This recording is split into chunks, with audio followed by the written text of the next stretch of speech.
Ya, mudah-mudahan masih bisa mengikuti ya. Mohon maaf karena harus menyampaikan kondisi kesehatan di Indonesia, maka mau tidak mau kita harus bicara data. Oke, kita lanjut. Di sini bahwa pengukuran status gizi itu didasarkan atas standar dari WHO tahun 2005. Di situ ditetapkan melalui keputusan Menteri Kesehatan nomor 1995/SK/12/2010 tentang standar antropometri penilaian status gizi anak. Menurut standar tersebut, status gizi balita dapat diukur berdasarkan 3 indeks. Berat badan menurut umur atau BB/U, kemudian tinggi badan menurut umur atau TB/U, dan berat badan menurut tinggi badan atau BB/TB.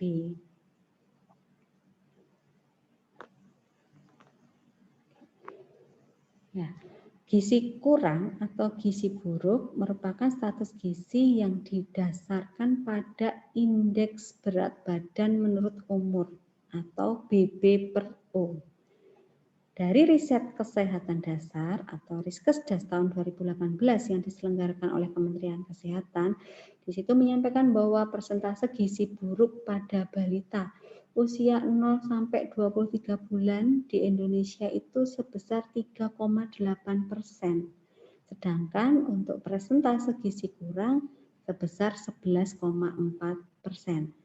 Hal tersebut tidak berbeda jauh dengan hasil pemantauan status gizi yang diselenggarakan oleh Kemenkes tahun 2017, yaitu persentase gizi buruk pada balita usia 0 sampai 23 bulan sebesar 3,5%. Dan persentase gizi kurang sebesar 11,3%. Kalau kita lihat provinsi dengan persentase tertinggi gizi buruk dan gizi kurang pada balita usia 0 sampai 23 bulan tahun 2018 adalah Nusa Tenggara Timur. Sedangkan provinsi dengan persentase terendah adalah Provinsi Jawa Barat.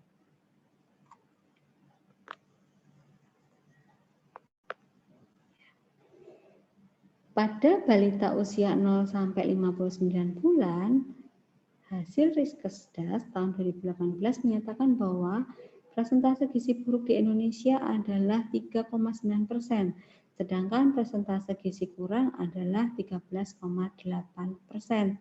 Hal tersebut tidak berbeda jauh dengan hasil pemantauan status gizi yang diselenggarakan oleh Kemenkes tahun 2017, yaitu persentase gizi buruk pada balita usia 0 sampai 59 bulan sebesar 3,8% dan persentase gizi kurang sebesar 14%. Provinsi dengan persentase tertinggi gizi buruk dan gizi kurang pada balita usia 0 sampai 59 bulan tahun 2018 itu adalah Nusa Tenggara Timur, sedangkan provinsi dengan persentase terendah adalah Provinsi Kepulauan Riau. Ya. Selanjutnya pendek dan sangat pendek ya, teman-teman sering mendengar dengan peristilahan stunting. Itu merupakan status gizi yang berdasarkan pada indeks tinggi badan menurut umur. Persentase balita sangat pendek usia 0 sampai 23 bulan di Indonesia tahun 2018 itu adalah sebesar 12,8% dan 17,1%. Kondisi ini meningkat dari tahun sebelumnya di mana persentase balita sangat pendek yaitu sebesar 6,9% dan balita pendek sebesar 13,2%. Pada tahun 2018, ya, Provinsi Aceh memiliki persentase tertinggi balita sangat pendek dan pendek usia 0 sampai 23 bulan. Sedangkan Provinsi DKI Jakarta memiliki persentase terendah untuk kategori tersebut. Nah, di sini kita lanjutkan ya, persentase balita sangat pendek dan pendek untuk usia 0 sampai 59 bulan di Indonesia tahun 2018 itu sebesar 11,5% dan 19,3%. Kondisi ini meningkat dari tahun sebelumnya, yaitu sangat pendek sebesar 9,8% dan balita pendek sebesar 19,8%. Kalau kita lihat provinsi dengan persentase tertinggi balita sangat pendek dan pendek usia 0 sampai 59 tahun 2018 itu adalah Nusa Tenggara Timur. Sedangkan provinsi dengan persentase terendah adalah DKI Jakarta.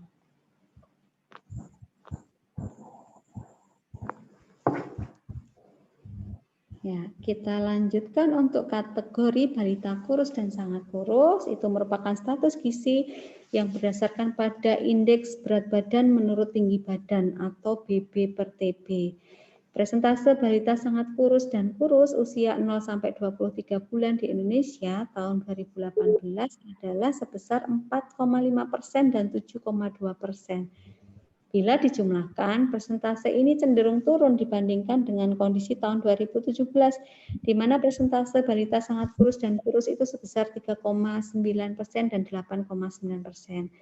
Meskipun demikian, persentase balita sangat kurus usia 0 sampai 23 bulan tahun 2018 ini mengalami kenaikan.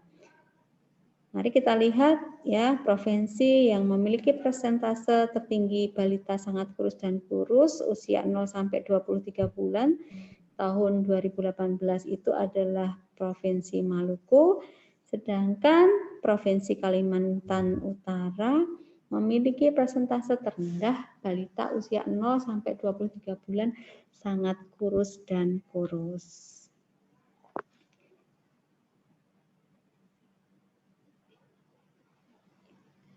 Yang berikutnya, ya masih dengan data teman-teman semua. Di sini persentase balita usia 0 sampai 59 bulan di Indonesia tahun 2018 sangat kurus yaitu sebesar 3,5% dan kurus sebesar 6,7%. Kondisi ini cenderung mengalami kenaikan jika dibandingkan dengan kondisi tahun 2017 di mana persentase balita sangat kurus sebesar 2,8% dan kurus sebesar 6,7%.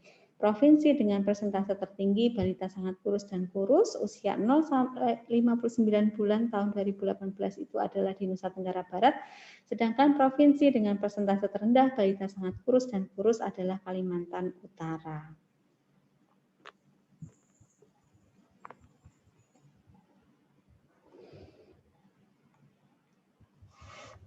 Kita lihat tren persentase sangat kurus dan kurus pada balita usia 0 sampai 59 bulan di Indonesia mulai dari tahun 2013 sampai 2018. Dilihat dari grafik tersebut secara umum mengalami penurunan. Hal tersebut dapat dilihat di mana di tahun 2013 persentase balita sangat kurus dan kurus usia 0 sampai 59 bulan yaitu 12,1% menjadi 9,5% pada tahun 2018.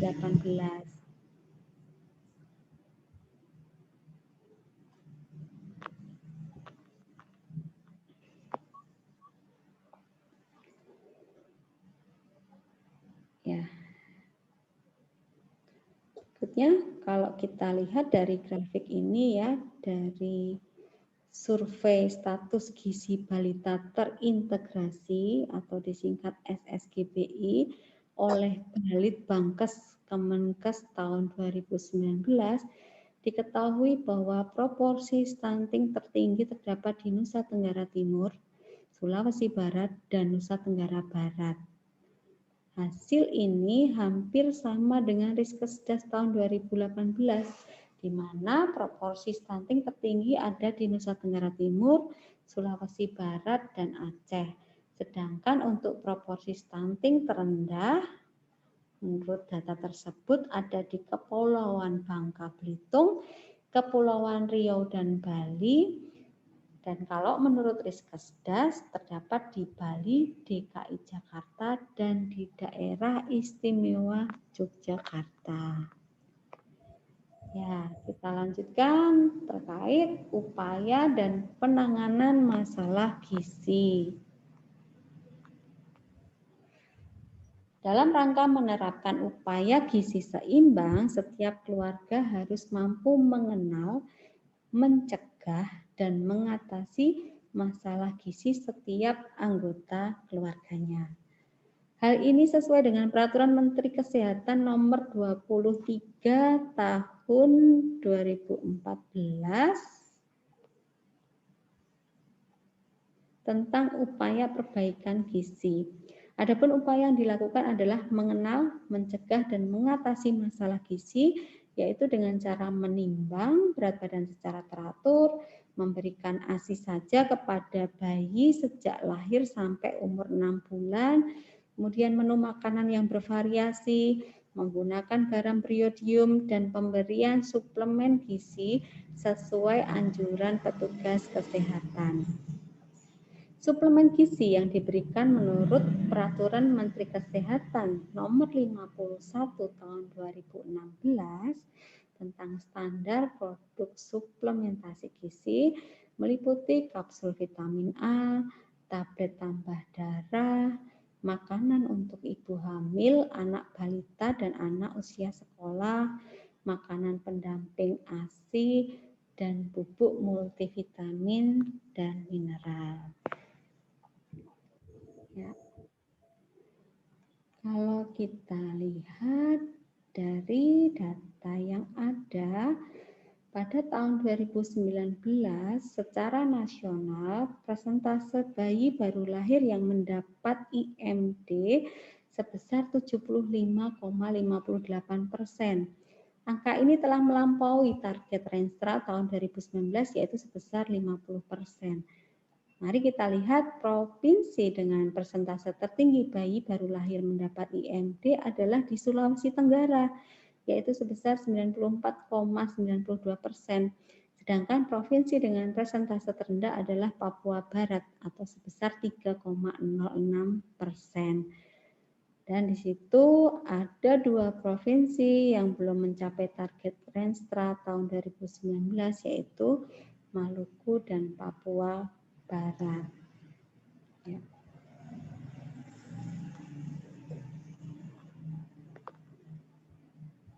Mari kita lihat teman-teman secara nasional ya, cakupan bayi mendapat ASI eksklusif tahun 2019 itu sebesar 67,74%. Angka tersebut sudah melampaui target Renstra tahun 2019 yaitu 50%. Kita lihat persentase tertinggi untuk cakupan pemberian ASI eksklusif ada pada Provinsi Nusa Tenggara Barat atau sebesar 86,26%, sedangkan persentase terendah terdapat di Provinsi Papua Barat yaitu 41,12%.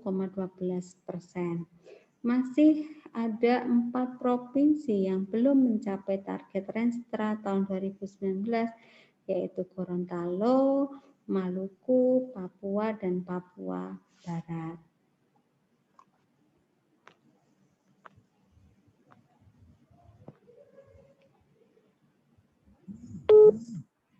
Ya, kita lanjutkan terkait penimbangan balita ya. Seperti kita ketahui, penimbangan balita itu merupakan salah satu kegiatan yang dilakukan dalam pemantauan pertumbuhan. Dilakukan setiap bulan dengan tujuan sebagai deteksi dini untuk mencegah terjadinya gagal tumbuh kembang pada balita. Dengan rutin menimbang balita, maka pertumbuhan balita dapat dipantau secara intensif. Jika diketahui berat badan anak tidak naik atau jika ditemukan anak menderita suatu penyakit, dapat segera dilakukan upaya pemulihan dan pencegahan agar tidak menjadi gizi kurang atau gizi buruk. Semakin cepat ditemukan kasus gizi kurang atau gizi buruk akan semakin cepat ditangani. Penanganan yang cepat dan tepat sesuai tata laksana kasus anak gizi kurang atau gizi buruk akan mengurangi risiko kematian sehingga angka kematian akibat gizi buruk dapat ditekan. Mari kita lihat data ya dari grafik ini. dapat kita lihat bahwa persentase rata-rata balita umur 6 sampai 59 bulan yang ditimbang di Indonesia itu sebesar 73,86%. Yang tertinggi ada di Provinsi Sumatera Utara sebesar 96,69% dan yang terendah di Provinsi Papua sebesar 30,11%. Dan masih ada 6 provinsi yang belum melaporkan datanya. Ya, di situ kita lihat grafiknya masih kosong, yaitu Provinsi Riau, Jambi, Jawa Tengah, Nusa Tenggara Barat, Maluku Utara, dan Papua Barat. Yang berikutnya, teman-teman, terkait cakupan pemberian kapsul vitamin A pada balita usia 6 sampai 59 bulan. Ya. Kita ulas sedikit terkait vitamin A. Seperti teman-teman ketahui bahwa vitamin A itu merupakan zat gizi penting yang sangat diperlukan tubuh untuk pertumbuhan dan daya tahan tubuh terhadap penyakit. Kekurangan vitamin A dapat menyebabkan kebutaan pada anak serta meningkatkan risiko kesakitan dan kematian. Asupan vitamin A dari makanan sehari-hari masih cukup rendah sehingga diperlukan asupan gizi tambahan berupa kapsul vitamin A.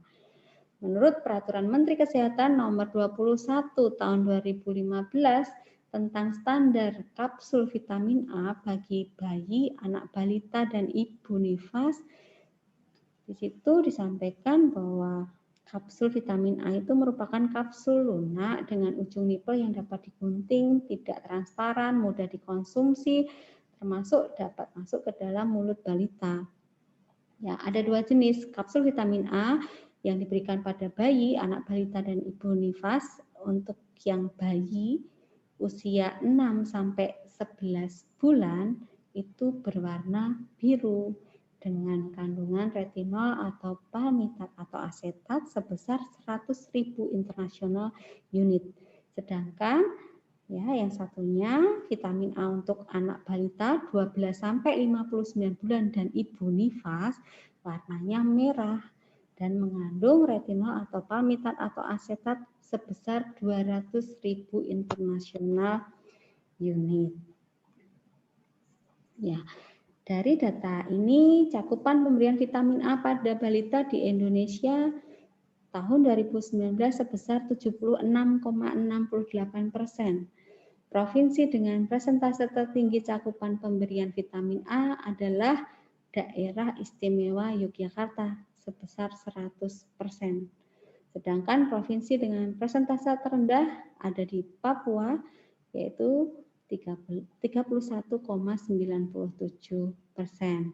Nah, kita lihat ya masih ada 2 provinsi yang belum mengumpulkan data yaitu Provinsi Maluku Utara dan Papua Barat. Oke, ya itu sekilas ringkasan dari profil kesehatan Indonesia tahun 2019 terkait kesehatan atau masalah kesehatan anak di Indonesia ya.